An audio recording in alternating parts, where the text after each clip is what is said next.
Fala pessoal, direto de um novo cenário aqui no Acervo.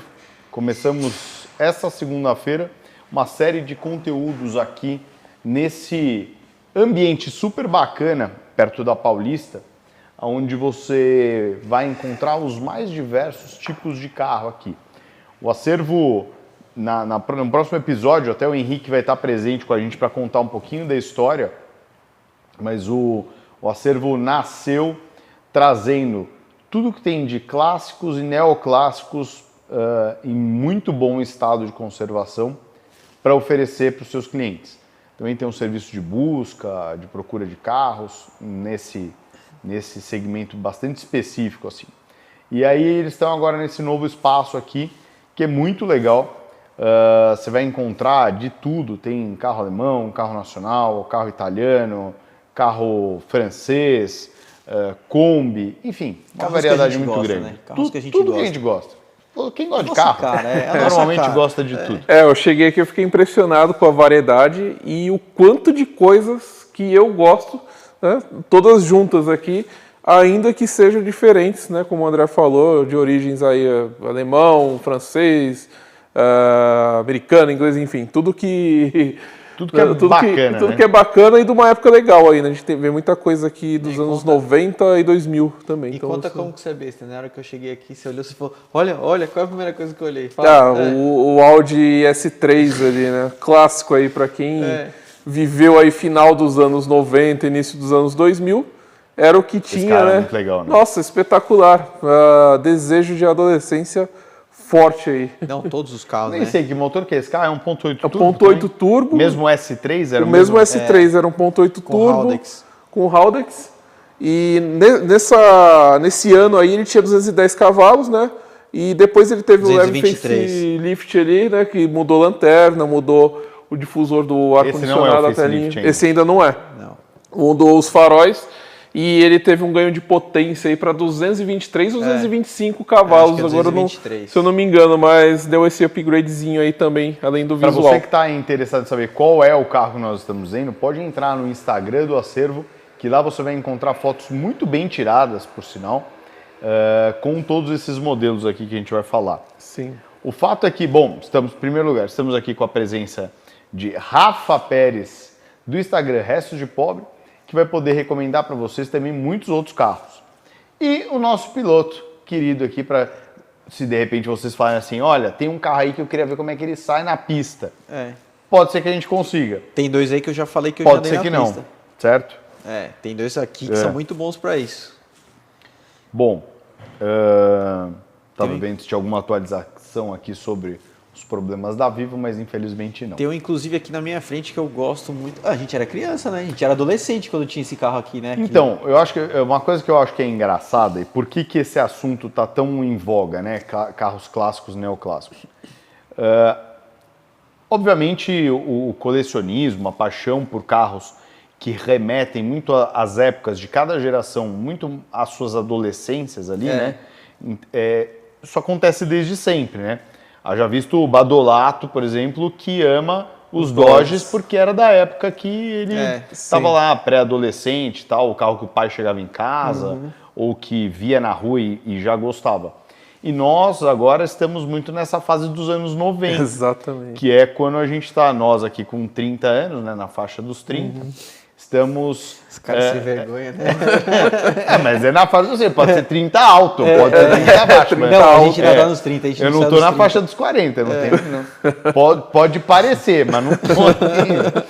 Mas é o seguinte, isso já vinha acontecendo, mas o fato é que isso tomou uma proporção bastante diferente durante a pandemia. Sim.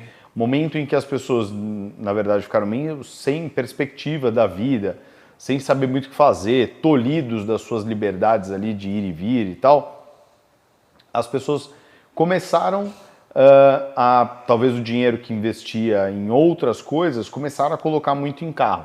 Né? O desejo de realizar aquele desejo de materializar os desejos que estavam ali meio, vou guardar isso mais pra frente, vamos fazer uma viagem agora, não sei o quê. Na pandemia você não podia fazer viagem, não podia fazer nada, não podia sair para jantar, não podia nada. Então o que aconteceu? As pessoas falam assim, quer saber? Eu vou comprar carro e passear. aquele carrinho dos anos 90 que eu gostava. Então dentro da faixa aí de clássicos, neoclássicos, é justamente onde se encaixam esses carros. Os clássicos normalmente são aí com 30 anos ou mais, né, que são considerados carros clássicos, é justamente quando os carros ganham placa preta e tal. E os neoclássicos são aqueles carros de 20 a 30 que estão começando a se tornar clássicos. Mas a idade desses carros que a gente gosta, eles já estão começando a se tornar clássicos. Eles já Então, estão chegando aos 30 esse mesmo. carro mais 2 anos, por exemplo, na nossa frente aqui tem uma C280 Sport Plus, esse carro foi meu, tá aqui para venda. É um carro que foi lançado no início dos anos 90, né, 93, 94, carroceria W202. Que tinha muitas, né, na época, lembra? Tinha muita, o lançamento desse carro até, minha família na época foi convidada, a gente foi no lançamento que foi em Interlagos, acho que foi o primeiro lançamento que a Mercedes fez lá, levando o público para dirigir e era na muito, pista. eu não tô exagerando, era muito mesmo, você via qualquer farol, lembra? Qualquer Não, farol tinha um porque monte. assim, foi a abertura dos portos, né? Sim. Ela coincidiu bem com essa época. Então, eu perdi dinheiro para comprar o Ômega, por exemplo. Pô, quer saber? Agora chegou a Mercedes, vou comprar a Mercedes, mesmo que seja uma C, né? Exatamente. Então, esse carro remete muito a esse início do luxo que é muito... Mesmo que o Ômega fosse muito bom, o Ômega não tinha piloto automático, não, tinha piloto automático, tinha, mas não tinha banco elétrico, não tinha ABS, não tinha airbag. A primeira geraçãozinha ali não tinha nada, que tinha aquele motor 2.0, tinha inclusive com calotinha, né? Os bancos elétricos? Nem teve banco elétrico no Ômega. Então, não, mas você lembra nesses carros Mercedes, todos tem. que já tinha o desenho do banco aqui na É o desenho com na memória, porta, às com vezes. memória e tudo ainda. É. A Tinha W124, que é a 3. 3? A W124, que é a anterior... Não, nessa época eram 2. W124 eram 2 memórias. Quem tinha Era um 3 era botãozinho E, né? verde 1 e 2. Depois na E ganhou 3 memórias. 3 memórias. E agora voltou a ter 2, né? Hoje são difíceis os carros terem 3 memórias. Ah, é? É porque antigamente tinha cultura de a família Dirigir o carro hoje é mais uma pessoa, no máximo Mas a ele esposa, e a esposa, né? né? Antigamente tinha o negócio do motorista. Isso. Né? Então assim, hoje não faz muito sentido, né? 3 memórias. Apesar que, olha, é engraçado. Nos carros da garagem, a maioria tem 3 memórias, né? Porque são dessas épocas. E eu geralmente armazeno no 3, o Leandro armazena no 1 e a gente deixa o 2 vago ali, eventualmente emprestei o carro para minha mãe, para minha esposa, a esposa do Leandro e tal, e a gente deixa o 2 para uma dessas pessoas para ficar fácil a associação. Hoje, os de 2 memórias já não daria para fazer isso, né? Você fica meio restrito ali. Mas o fato é que esses carros trouxeram muita coisa, ensinaram muito o mercado nacional nessa época. O que é ser um carro? Eu ia chegar nesse ponto aí. Você comentou daquela questão, né, de que todo mundo que viveu o período de criança, adolescência, foi crescendo, tem, né, a tendência a gostar de carros daquela época, né, independente da sua idade.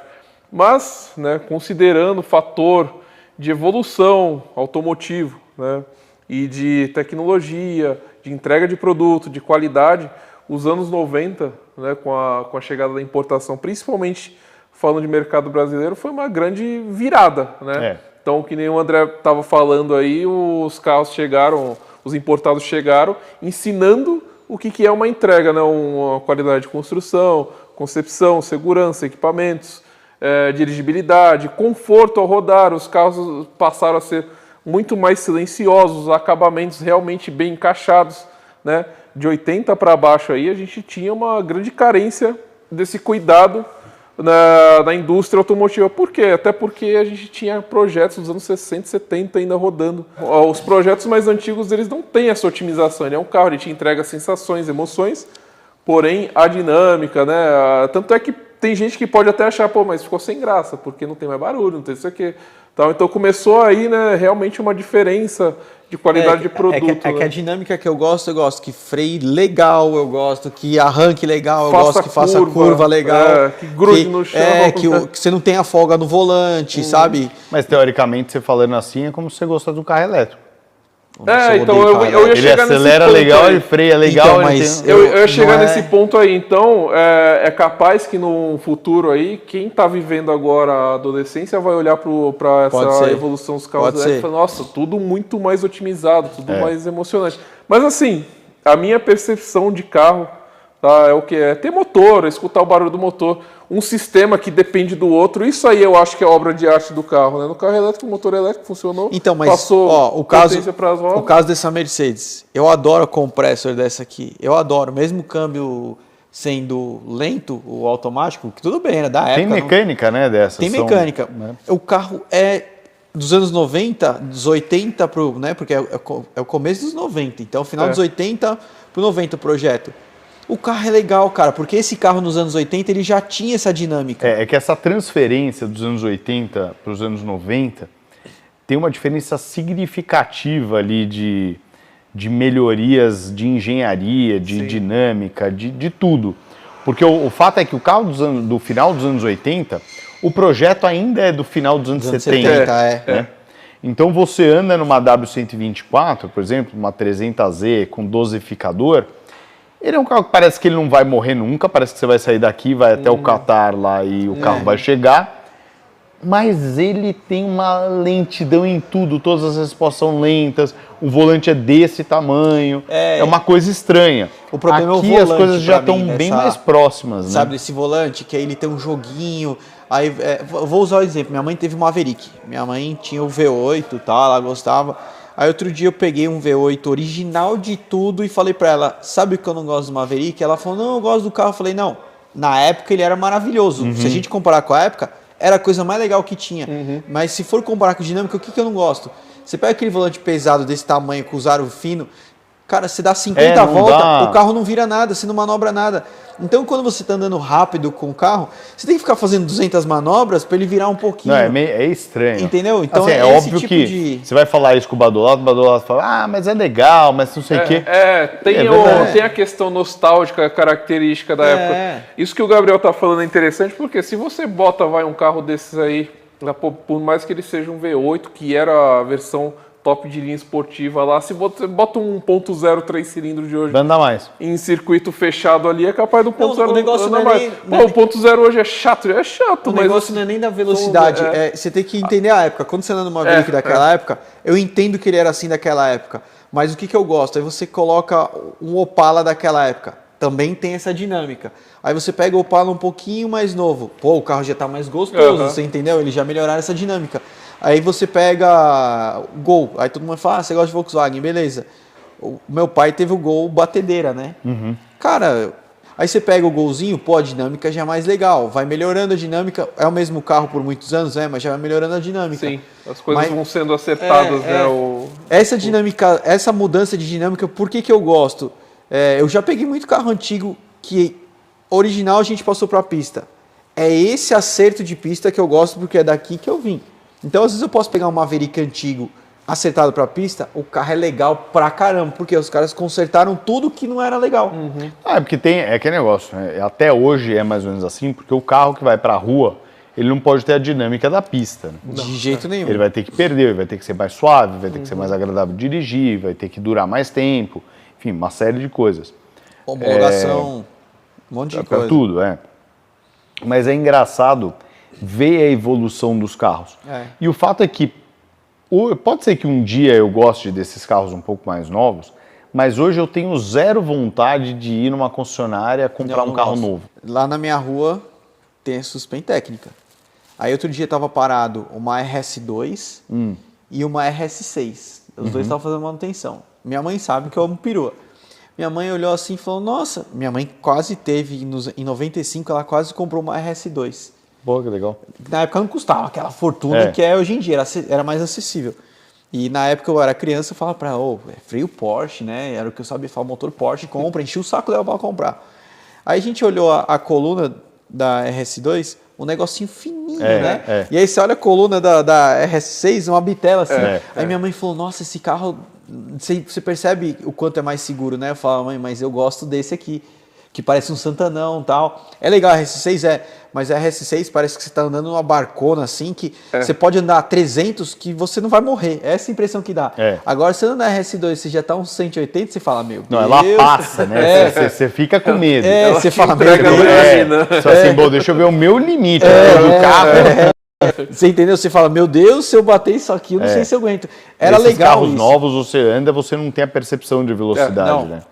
Você pega, é muito, a acústica é diferente, isolamento e tal. Então você anda com esses carros a 250, 300, tanto que, aproveitando o gancho, para você que vai com a gente para a Alemanha no ano que vem, na PC Trip, você vai poder alugar um carro desse super premium na Sixt, por exemplo, e vai andar na Autobahn aos seus 250 km por hora. Ou mais. Legalizado. Ou mais, legalizado. Sem ficar com medo de ter um pardalzinho lá para te E sem ouvir ninguém falando, se você quer correr, vai pra pista. Não, lá você lá é o lugar correr. certo. Mas olha, você sabe que não tem nada a ver com o assunto, mas lá diminuíram muito esses trechos de Autobahn, né?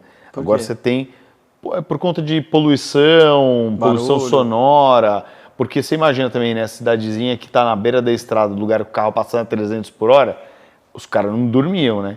Então começaram a fazer um monte de painel e tal, mas limitaram muitos os trechos de Autobahn. Mas só é desagradável porque você não sabe. Antigamente você fazia de uma cidade a outra que era a Autobahn inteira, de pé cravado. Você ia direto, de pé cravado. Agora você tem que ficar lá, tira, põe, tira, põe. Mas sabe... E as placas lá são digitais, né? Então você tá lá liberado, são 3 traços assim, é liberado. De repente você vai chegando, tá lá 140, que você tem que diminuir por alguma razão. Agora, eu sou apaixonado, não só pelas Mercedes dessa época, mas eu gosto muito das BMs, principalmente a E36. Que tá na nossa frente. Tem aqui uma na nossa frente, do outro lado tem uma E36 Cabrio, né? Uma 325 conversível. Tá com rodinha de M3 da época, retrovisor também não, retrovisorzinho e tal. Para-choque também. O traseiro não. O dianteiro é de M3. Então... E retrovisor... Não, só retrovisor aqui não. Retrovisor também esse retrovisor. Também de M3, esse redondinho aí. Redondinho, que o dela era quadrado. Ou entradinha no quadrado, de M3 também. Diferente de hoje em dia, nitidamente os carros têm propostas diferentes de BMW e Mercedes. Né?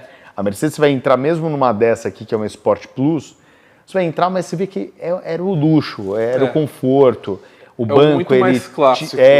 Muito mais clássico.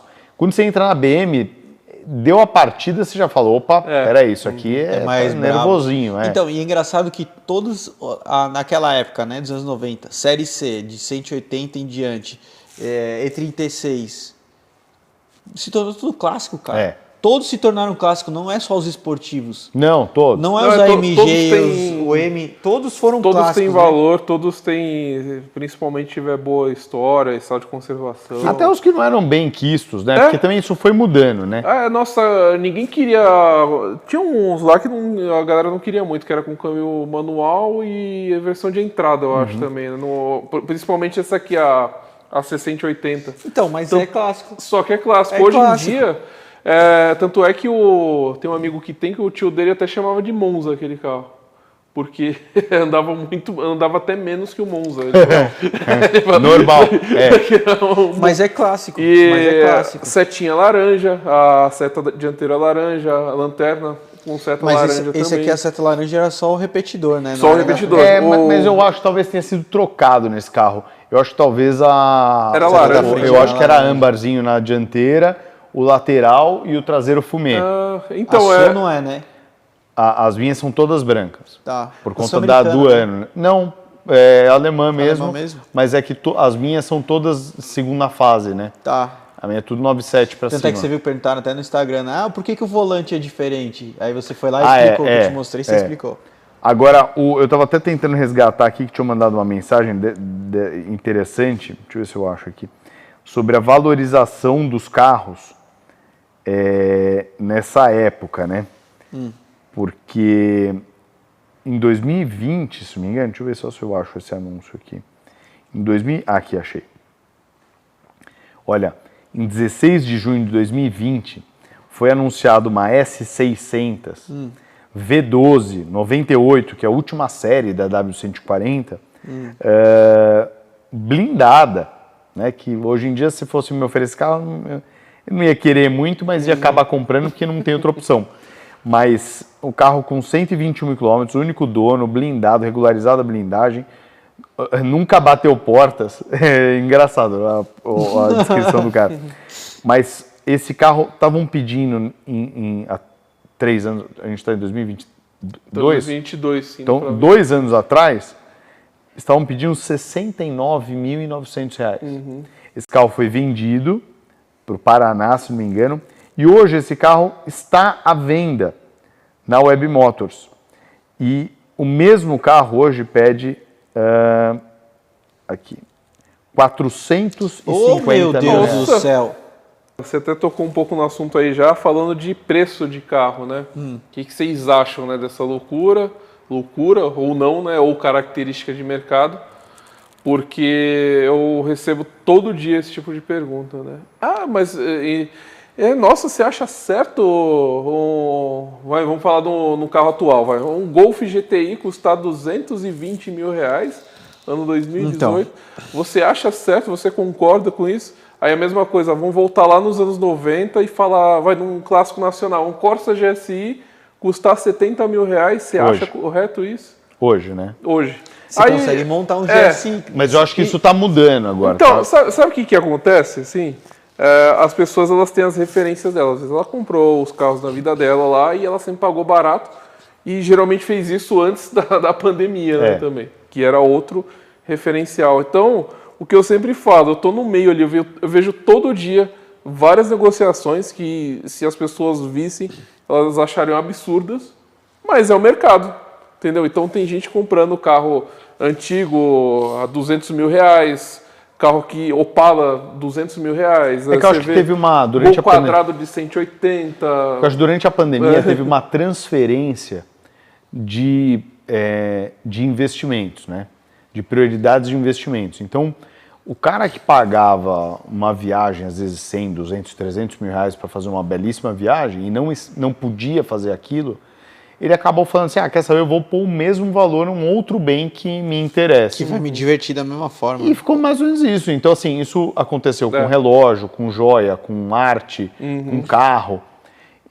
Só que eu acho que agora as pessoas estão percebendo um pouquinho que as coisas, assim, não tem muito porquê. O que eu vi esses dias anunciado? Era uma... Agora não lembro, mas era um carro normal, assim, sei lá, era uma série 3, uma E36, não era isso. Mas, hipoteticamente, é como se fosse uma série 3 E36, e o cara anunciou lá, 200... lembrei, é que eu não quero falar o nome dele. Para não dar encrenca. Não, para não ser desagradável, porque eu acho que, de novo, isso... Eu tenho em mente que, para mim... Esquece, né? Não me interessa... Aqui, achei. Era uma série 3 E90, só que a coupé. Ah, sim. Sabe? E não é M, né? É uma versão... uma 325, E90 e tal. Sabe? Ela é linda. É linda. Linda. Aí antes de eu abrir o anúncio, eu falei assim, certeza que esse carro vai estar 200 alto. 225 mil. Por causa do preço da M3. Eu compraria? Não compraria. Acho que vale? Acho que não faz sentido nenhum de valer isso. Mas, de novo, vale o preço que pagam. Então, se ele anunciar por 500 pau e alguém for lá e comprar, valeu. É isso que eu falo pro pessoal. Não adianta você ficar com raiva do preço do carro, ficar revoltado. É só você não comprar. Você não compra. Alguém vai lá comprar. Se tá ali anunciado e se vendeu, né? Estar anunciado é uma coisa, né? O número tá lá, não significa que foi vendido por aquele número. Tá, mas mesmo assim não adianta a gente se revoltar com o número que a gente está vendo ali, porque existe um mercado andando. E não é você aí revoltado que vai mudar ele, entendeu? Eu tô olhando para um carro que o preço das peças são absurdos e eu vou até falar um. Você olha um paralama do Fusca. É uma fortuna.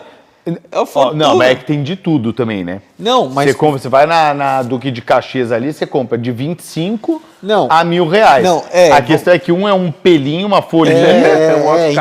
Não, vamos falar direito, pra gente montar um Fusca direito. Hoje em dia é caro. O Fusca é caríssimo porque... Se você for montar ele como se fosse um exemplar de revista, que você comprou o farol, a lâmpada, o para-choque, custa uma fortuna. Custa uma fortuna. É a mesma coisa que você ir na concessionária hoje e tentar montar uma C comprando as peças. né? Você vai gastar uma fábrica. A gente cuidou de um projeto de Corsa GSI.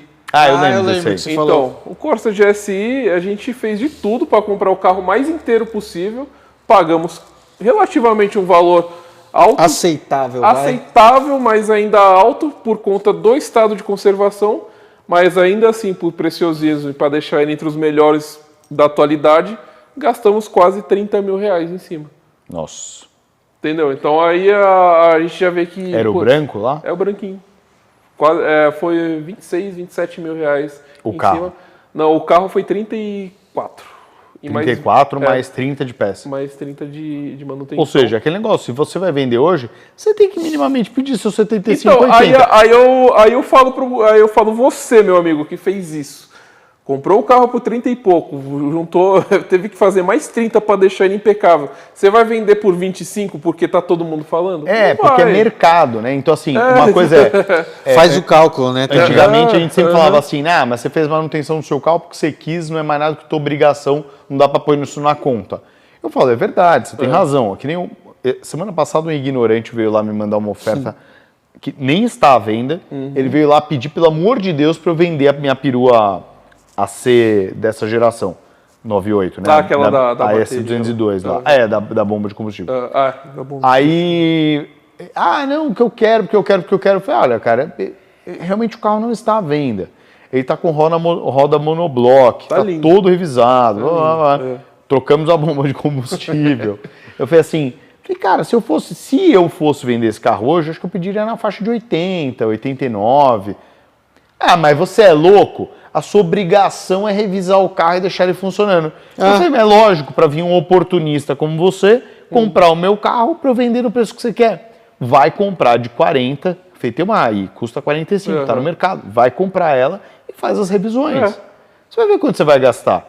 Então, assim, eu acho que é um pouco contraproducente você ter um carro desse à venda nesses valores. Mas o fato é que para você achar alguns carros, especificamente para você achar nesse nível de conservação, né, tal, é difícil mesmo. Difícil. Então, assim, às vezes você vai precisar pagar mais caro por um carro desses. Mas às vezes você acha. Um amigo meu vendeu a dele lá, uma Czinha, não era exatamente a minha, igual a minha, porque era compressor, ela era um ano mais velha, ela tinha tido uma colisão, então, enfim, mas vendeu lá por 50 pau. O meu amigo que comprou tá vendendo lá por 90.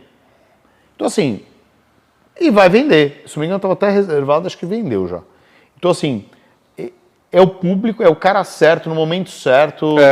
Também tem isso. Porque o cara faz o cálculo, né? Vou usar um exemplo do Jetta agora. Beleza, eu tomei fumo como todo mundo na pandemia, mantive o máximo que dava para o carro ficar bom mecanicamente, mas ele é um carro velho, tem coisas que vão acabando. Não, o teu carro tá, se você lavar o seu carro, ele tá ótimo. Não, mas vamos falar de São Paulo da buraqueira, vai.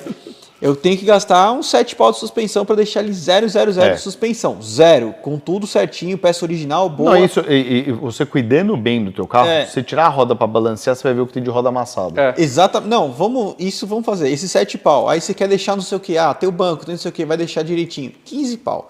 Aí o cara vai chegar, você pega um valor de um Jetta desse, os caras estão pedindo entre 30 e 45. Beleza, se o cara chegar e comprar um Jetta de 50... e ele avaliar bem, ele vai falar, esse vale. Aí chega esse cara que você falou, ele vai falar, você não quer me entregar por 35 eu vi vários inteirinho? aí iguais. Aí você vai falar, te entrego, mas você vai gastar 15 para botar nele. Aí o cara que não sabe vai falar, não, mas você tem que me entregar por 30, 35, ele inteiro. Mas eu acho que tem isso também. Às vezes o cara tá procurando o carro e ele quer só resolver o negócio do carro. Eu só quero ter o carro. Tá bom, então deixa ele descobrir depois quanto custa para manter. Porque mas isso aí, André, tem acontecido muito. E eu não sei o que está acontecendo, não sei aonde a galera está buscando informação hoje em dia, porque elas querem comprar o carro usado e elas querem perfeição. Elas não querem comprar para... Você tem que entregar como 0 o carro, né? O carro tem que estar 0, tem que estar lindo para ela utilizar e não gastar nada durante os próximos 2 anos. Exatamente, os próximos 2 anos. E todo mundo vem com isso. Os próximos 2 anos eu quero tranquilidade. Mas você está comprando um carro de 15 anos, mano. Exato. Você quer os próximos 2 anos. Não, mas isso eu vejo de carro 0, tá? Isso eu via, eu acho que em 2002, quando eu tinha 18, eu ia comprar entre o Gol Turbo e o KXR, né? Aí que minha mãe falou, não, vamos pegar, porque você é mongoloide, vamos pegar um KGL e depois você pega um XR ou Gol Turbo. Beleza. O pai do amigo meu, na época que meu amigo também tinha 18, ele chegou e falou assim na orelha da minha mãe, falou, não, ao invés de comprar um Gol Turbo depois usado, que era mais barato, eu já ia fuçar, fazer o inferno mesmo, não, por que não compra um zero, que na época custava seus 23, 25 mil, compra um zero, porque aí já são 2 anos sem preocupação nenhuma. Aí eu falei, tá, 2 anos sem preocupação nenhuma. O seguro de um carro turbo para um moleque de 18 anos. O IPVA, que também era 4%. O carro mais caro, né? O carro mais caro. O seguro da época, os caras já roubavam um Gol Turbo igual louco, né? E aí você fala, beleza. E se em 2 anos esse carro ele não vai me dar nenhum problema. Eu nunca vou passar nenhum buraco. Se você fosse fuçar também, já tinha perdido a garantia. Não, vou fingir que eu não vou fuçar. Mas São Paulo sempre foi desse inferno de buraco. Eu nunca vou passar nenhum buraco. Eu não vou amassar nenhuma roda, eu não vou furar nenhum pneu, eu não vou estourar nenhuma suspensão. O carro não vai dar nenhum problema em 2 anos. Agora eu estou assessorando até uma pessoa que me procurou para comprar uma CLK. Até um agradecimento especial ao meu querido... Aquele que esquece o nome do cara, né? Meu querido Paulo Corne. Não, eu ia falar outro nome. Paulo Corne. Ele falou, olha, esse carro é melhor você falar com o Lanzara, que o Lanzara vai te ajudar. E aí eu tenho 2 opções de CLK de gerações diferentes lá. E eu dei as opções para ele. Ele falou assim, mas eu queria com baixa quilometragem. Eu falei, olha, vamos começar do começo. Eu acho que eu conheço esse cara. Ah, é? Depois eu te falo o nome aqui. Eu acho que ele comprou um carro comigo já. Comprou? Acho que sim. Se for o mesmo que eu tô pensando... Conhece o nome? Conheço. Conhece? Começa. Ah, então é ele mesmo. E aí ele me pediu para achar esse carro, tal. Eu falei para ele, olha, o negócio é o seguinte, carro dessa época, não adianta você criar um carro desse com 40 mil... Primeiro que não tem. Mas eu mandei mensagem para vocês. Eu mandei para você e pro Leandro falando dessa pesquisa aí. Da CLK. Isso. Mas o que aconteceu? Quando você me mandou, que faz um tempo, não faz? Faz um tempinho, faz um mês, mais ou menos, quase. 1 mês e meio, por aí. Isso. Nessa época eu só tinha uma opção, que era uma 430, que foi minha, do amigo meu. Sim. Que era o que eu ia oferecer. E eu não te ofereci porque eu fiquei falando com meu amigo, um dia ele falava sim, outro dia ele falava não. Aí no outro dia ele falava não de novo, aí depois ele me ligava e falava assim, recebi uma oferta. Eu falei, cara, aí o que aconteceu?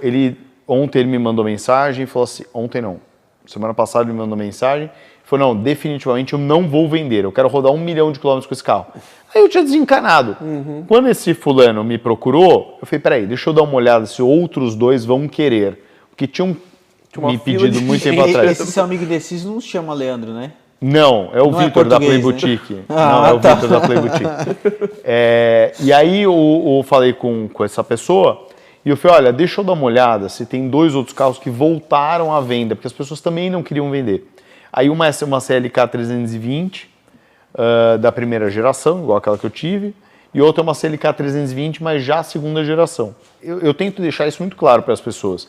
Comprar um carro do final dos anos 90, né? Carro aí com seus 20 e poucos anos, um carro desse com 10 mil quilômetros, 30 mil quilômetros, pode parecer uma coisa muito legal, porque esteticamente talvez ele esteja muito bom, né? Sim, se ele foi bem armazenado e tal. Então, esse carro, por exemplo, né? Esse carro é um caso assim. Esse carro tem 58 mil quilômetros hoje. Eu comprei esse carro com 49. Nossa, não mudou nada. Quase nada. Quase nada. E eu tava super preocupado na época, né? Fiquei no tesão de realmente ser, tipo, o carro, eu dei uma volta, o carro tava silencioso, tal, não sei o quê. Aí eu fui viajar, voltei com o carro, andei com ele mais um tempo, aí encostei, porque aí começou bucha da barra estabilizadora, os coxins dianteiros. Não tem jeito, mano. Sabe o que foi isso, né? Foi aquela enchente que ele pegou. Enchente teu aí cu. Ele ficou sentado no teto do carro. Por isso que aí enferrujou os outros. Enchente, né? Só que aí esse carro, ele tinha um histórico muito legal. E é um carro com uma ficha de montagem dele, né? O datacard, muito bacana. Filho da puta. Ele tira toda a sua credibilidade, né? Aí cada carro tem a sua especificidade. Então esse carro valeu a pena, mas não é um carro, por exemplo, quando ele trouxe até para vender, eu falei para ele, precisa trocar a buchinha aqui da lava aqui. Agora consegue. Pra trocar a bucha da alavanca de câmbio, que é característico desses carros. E aí, trocamos. Pronto, agora já tá bom de novo. Você entregou o carro bom. Entreguei o carro bom. Mas é um negócio, não adianta você querer esses carros com baixo quilômetro e falar assim, não tem nada pra fazer porque tem 30 mil quilômetros. Então, isso aí não. Então tira isso da cabeça, quem tá vendo aí. Quantos mil quilômetros tem teu carro? O meu tem 137. Acabou de fazer 137. Talvez não dê muito menos. Pessoal, aquele lá vai fazer 130 hoje, talvez ainda. Então, e eles não estão andando de boa? Tá lindo o carro. Então. Inclusive. Tava lembrando aqui outro dia, tem um amigo meu que trabalha com consultoria também, automotiva, tá no aí. E ele me falou o seguinte, ele falou, cara, às vezes chegam uns clientes aqui, o último dessa semana foi o seguinte, ele queria um Golf GTI, 2005 a 2008, só que ele queria que o carro fosse de um senhor e que nunca tivesse acelerado forte, e com baixa quilometragem, tem uns 40 mil e queria pagar aí seus 55 mil reais. Nossa, vamos fabricar esse carro pra ele. Chegou definido, né? O nível de exigência, eu acho ótimo, porque às vezes a pessoa te procura e parece que ela tá comprando um carro na concessionária. Eu falei, pô, não é legal. Eu falei, pode construir um prédio pra mim assim, eu só pago tanto? Porque às vezes você vai e fala assim, olha, eu procuro o carro que você quer. E aí o cara, ele entende isso, ele fala assim, eu quero tal carro. Gente, não é assim. O carro usado, você meio que é escolhido por ele. Uma hora surge e você fala, puta, eu queria tanto prata, mas surgiu um preto. É o que tem. Exatamente. Porque ele surgiu de repente com o equipamento que você queria, né? Eu já tive vários carros prata por questão de oportunidade de negócio. Eu não gosto de carro prata. Eu também, eu prefiro, por exemplo, a perua. Eu queria muito preta. Eu também não gosto. Surgiu a prata que eu vou fazer. Não vou plotar também o carro. Fica a prata mesmo. Agora eu vou fazer uns veneninhos nela pra ficar mais bonitinho, uma rodinha diferente e tal. O carro vai ficar bonito. Sim. Ou seja, pessoal, essa conversa de clássicos e neoclássicos obviamente durará diversos episódios. O próximo episódio que a gente vai fazer de tudo para funcionar como live aqui, vai ter a presença do Henrique, que é o curador. O curador, é o dono, né, e que cuida de faz a curadoria aqui do acervo. Ele vai estar presente com a gente para contar um pouquinho mais disso, porque acho que vocês podem até mandar para a gente as suas questões sobre isso. Eu vou até postar depois de perguntas no Instagram. E a gente anota. Porque tem um monte de questão, né? Por que um carro vira clássico? Quais são as características básicas para você comprar um carro que de repente ele ainda não virou, mas qual é a projeção dele se tornar um clássico? Verdade. O que precisa ter? Então, uma série de dúvidas legais para você que de repente ou quer comprar um carrinho especial, ou está montando uma coleção, ou tem aí um fanatismo por algum segmento específico, uma marca específica, um tipo de carro. Fanatismo, né? Não fala isso. Não. Fanatismo por uma marca. Pode ser, E, enfim, então assim, dentro da Garagem das Bens, por exemplo, a gente tem as nossas regras. Uma delas é que o carro esteja barato e até para justificar tudo que a gente gosta de fazer nos carros. Então, estando barato, nem sempre é exatamente o que a gente queria comprar. Aliás, já que a gente vai falar de clássico, eu vou falar um negócio, eu quero montar um projeto, vou deixar aqui com você pra gente fazer um projeto junto da Mercedes. Meu tio e minha avó sempre gostaram muito de Mercedes. Minha avó, antes de morrer, o meu tio comprou uma Mercedes do jeito que ela queria. Uma 320, 95, que tinha o Ray-Ban, sabe? O vidro Ray-Ban, azulado, ela era roxa. É 320. E a gente queria encontrar esse carro. Eu vou procurar a placa dele, vou pegar o documento. Isso aí o Badolato ajuda, gente, o que ele acha. Vamos procurar esse carro, com certeza ele deve estar moído. Vamos recuperar ele? Lógico, isso aí pode ser um belo só episódio. Tem que ver se ele tá vivo, tem que olhar isso aí no Cinesp mesmo, você vê. Então, eu vou procurar, eu vou pedir pro meu tio o documento. Você sabe que eu tentei, né, uma época eu queria comprar um Monza 500F da minha avó. E aí eu procurei e descobri que estava no Paraná. Só que quando a gente foi descobrir já tinha sido cortado e estava carregando... Virou uma picape Monza. Inclusive o pessoal podia ajudar a gente a procurar, né? Pode, depois a gente pegar a placa, resgata uma placa, uma foto. Eu tive um cliente uma vez entrou em contato comigo, dava pra gente procurar um Fiesta para ele, um Fiesta 99, que era o carro do pai dele, de paixão, ele queria, porque queria aquele carro específico. Eu falei, você não quer um igual, não? Um parecido. Eu tive um CLX desse aí. Eu acho que era o CLX 1.4 também, né? Eu não lembro se era 1.3 ou 1.4. Acho que 1.4 é aquele motor que não dá retífica, mas é bom. Bloco... O CLX é 1.4 Zetec S. É bom esse motor. Legal pra caramba. Você sabe que o Zetec S, A família Zetec S, ele praticamente é o Sigma hoje em dia. Ele é o Sigma. E esse Zetec S era um motor tinha muita tecnologia na época. Ele é derivado da Fórmula 1. Esse carro, esse carro é muito bom, cara. Mas ele queria o carro que foi dele. Ele queria aquele carro especificamente. Tanto é que achamos o carro. Achou? Cara, tava numa cidade no extremo interior de São Paulo. E assim, mas a pessoa ficou com medo, sabe? De vender o carro, ficou com medo da abordagem. Até Aí ele falou, não, eu queria pagar a tabela, ou menos. Eu falei, cara, você tá indo na casa de uma pessoa exato. Você nem conhece, ela não tá vendendo o carro. Ela não tá vendendo e vai falar o carro. Que quer pagar o quanto você quer. E você quer pagar o que você quiser, você quer estipular valor ainda. E a pessoa vai falar, tá bom, então, senhor, meu tá rei. bom, Não é assim, cara. Então tem que ser interessante pra ela vender. Você já tá assustando a pessoa com isso. Chegou do nada na casa dela, né? Não, o cara ou seja, não deu negócio. Né? Não, lógico. Se o carro desse vale, sei lá, 10, 15, ele tem que estar sujeito a pagar 30, 40. O carro valia 8, se eu não me engano, na época, ele queria pagar 6,5. Eu falei, cara, eu nem vou. Eu falei, se você não quiser pagar 10, 12 mil reais, eu nem vou entrar nessa lógico. Missão. Senão você vai perder seu tempo. Porque, olha, tem um negócio chato, cliente. Cliente é um saco, porque ele quer esse tipo de coisa. Eu quero isso aí e eu quero. Vai bater pezinho lá na tua casa. Não, então eu vou ser o cliente chato agora. A hora que a gente achar a Mercedes também, o nego não vai aloprar e falar, eu quero 500 mil no carro. Cuidado, cuidado como você divulga. Não vai aloprar também. E aí você pediu ajuda para as pessoas, surge intermediário. É bom nem postar essa foto aí. Aí pega, coloca, vem um filho da mãe, compra e fala assim, eu tenho o teu carro.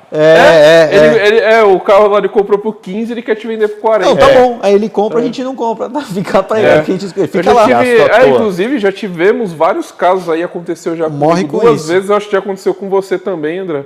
Aconteceu com um parceiro meu, de você postar todo feliz o carro que você encontrou, que você fez a pré-compra, que você investigou. Aí o Larápio vai lá, viu o carro, ele procurou o carro na internet, fez uma oferta, jogou 1.000 em cima, 2.000 ali, porque ele sabe que o carro tá bom. Olha, duas coisas desagradáveis. Cara, mas é um nível de pilantragem assim muito alto, cara. Eu fico aproveitando essa pauta aqui para falar sobre isso, duas coisas desagradáveis. Se você quer um carro e você pediu ajuda para alguém assim e tal, cara, você vai ter que pagar por isso. Tá? Isso não é de graça. Então você não vem com essa de falar, olha, eu quero vender meu carro, mas eu também vou deixar ele anunciado no Web Motors, tá? Aí pega, vende o carro, você não paga a comissão do cara que foi mostrar o carro, você não faz nada. Isso aí já aconteceu. Então, assim, já aconteceu e com indicações nossas. Tipo, espero que você esteja assistindo, seu pilantrinha. Você já era pilantra no colégio, seu safado. Aí então tem esse sem vergonha. E outra coisa chata é isso, você posta lá uma foto tudo feliz, eu tô atrás desse carro, que legal, tal, não sei o quê. Vem o Larápio lá e compra a porcaria do carro, acho que só pra te desagradar. Nossa, exatamente. Tem gente chata, viu? Cara, eu não falo mais. Eu não tava falando que eu ia comprar tal Encounter? Falei, azedou o meu negócio. Não, mas você é um cara que azedou o seu negócio. Eu falei, né? Não, você falou, mas teve um cara que ele falou, André, não compra essa merda. Teve. Esse cara azedou todo o negócio. E é do programa. Eu vou te falar depois o porquê você não vai comprar esse lixo. Mas ele me ligou pra falar. Ele falou lixo, daquele jeito dele. Mas ele falou. Mas sabe por que a gente cai nessas coisas aí? Porque a gente não teve a capacidade de... Enfim, a gente não faria isso com ninguém. Né? Verdade. Não tem essa... perder meu tempo. Por que eu vou perder o meu tempo? Pra que eu vou prejudicar o negócio? A gente não faria isso, por isso que a gente acaba caindo. Porque você faz na mesma boa fé que você faria, né, pra ajudar alguém. Você faz, eu queria uma ajuda. Aí vem um fela lá e compra. Eu vou te falar. Não, então nós vamos comprar o carro. E nós vamos procurar depois quando tiver... depois. A única coisa que eu vou pedir para os parceiros, já vou colocar um filtro em flow para ficar mais moderninho, mas vamos um escape atrás, diferente, vamos em off, a gente vai atrás do recuperar. Falando em off, né, uma coisa que eu não sei se vocês têm sentido isso também, mas eu estou na linha de frente lá, negociando carro todo dia, a quantidade de gente que vem atrás de mim, Rafa, gostaria que você anunciasse, mas nem precisa postar. Só anuncia para sua rede. Só para sua lista. Só para sua lista de contatos, seus clientes, Off porque marketing. eu não quero. Zica. Eu não quero ninguém enchendo meu saco e tal, você cuida de tudo. E eu fiquei impressionado com o aumento disso aí dos 2 meses para cá. Mas eu faço isso, tá? Eu falei pra ele que eu tenho um imóvel para alugar, eu falei pra ele, e não é pra todo mundo que eu conto também, não foi? Eu falei, vamos lá ver o negócio pra eu reformar e tal. E eu fiz isso aí, eu coloquei no meu Instagram e o nego falou, nossa, entendeu? Não é legal assim. Uma coisa, isso é na questão da venda, né, do carro, muitas vezes, mas eu também tenho visto isso na questão da compra. O cara quer comprar o carro, ele falou, não divulga, porque... Putz, eu sou de São Paulo, não sei o que e tal. Não, mas Rafa, porque as pessoas... Cara, eu fiquei impressionado. Eu falei, nossa, o cara não quer nem que divulgue, ele quer que eu use a nossa expertise de encontrar o carro, mas sem divulgar. Mas é porque as pessoas são maldosas, Rafa, não é... É muita inveja. É muita inveja, cara. Um amigo meu, por exemplo, ele estava querendo comprar um outro carro e ele até foi ver uns carros na garagem das Benz lá para ver o que ele gostava, assim, qual era o perfil do outro carro que ele ia querer. E ele falou, puta, eu vim, né, assim, devagar mesmo, olhar e tal, porque eu realmente não quero nem que no trabalho ninguém saiba, porque senão começam a achar que, pô, por que tá ganhando? Por que vai gastar nisso? As pessoas não sabem. Eu tenho uns 3 casos assim lá. Eu falei, cara, que doideira, né? É uma pena que o Brasil tem essa inveja. Eu não sei nem se eu quero vir com o carro, cara, pro trabalho, ele falou. Tem essa inveja. Você sabe que eu vou com os carros na obra todo dia, assim, porque eu acho que eu não preciso dar satisfação para ninguém do carro que eu vou, por que eu vou, tal, não sei o quê. E aí, pouco tempo atrás eu fiz aquilo que até minha ML63 estava vendo aqui, eu tinha ido com ela numa obra e gerou um burburinho estranho dentro da obra com o cliente, com o vizinho do cliente e tal, uma coisa desagradável. E aí, recentemente, num outro prédio lá que eu estou fazendo, coincidentemente, na mesma semana, acho que fui 3, 4 vezes com carros diferentes. E aí o porteiro lá veio perguntar, mas o que você faz que cada dia você está com o carro? Olha, que eu saiba, eu trabalho com obra e eu não preciso ficar explicando. Mas o que eu falei? Nem sabe se o carro é meu. Mas o que eu falei pra você semana passada quando te deixei em casa, você lembra? Foi a primeira coisa que eu falei pra você. Esconde essa merda. Esconde essa merda, ninguém tem que saber. Primeira coisa que eu falei pra você. Mas eu continuo, o fato é, eu acho que cada um tem que viver a sua vida e cuidar menos da dos outros. Né? A gente tá saindo do papo e o senhor diretor Edu tá falando pra gente cortar também, porque ele falou... Ele tá falando? Não, ele falou 50 minutos, 50 minutos, a gente já passou. Então, pessoal, um grande abraço pra vocês. Amanhã de manhã a gente recebe. Um grande abraço pra vocês. Se Deus quiser, no próximo episódio ao vivo. Vamos torcer aqui para a Vivo ajudar a gente. E vocês deixem seus comentários aqui embaixo para a gente saber o que a gente responde para vocês com mais um especialista aí, que é o Henrique. Será que não seria possível? Du vai falar isso pra gente, Fê, Duzinho vai falar. De repente a gente andar aqui, mostrar os carros que tem e a gente comentar a respeito. Não hoje? Não, na próxima. Na próxima pode. Será? Na próxima faz. É isso. Fiquem com essa promessa que não será cumprida. Obrigado, pessoal. Valeu, pessoal. Até mais.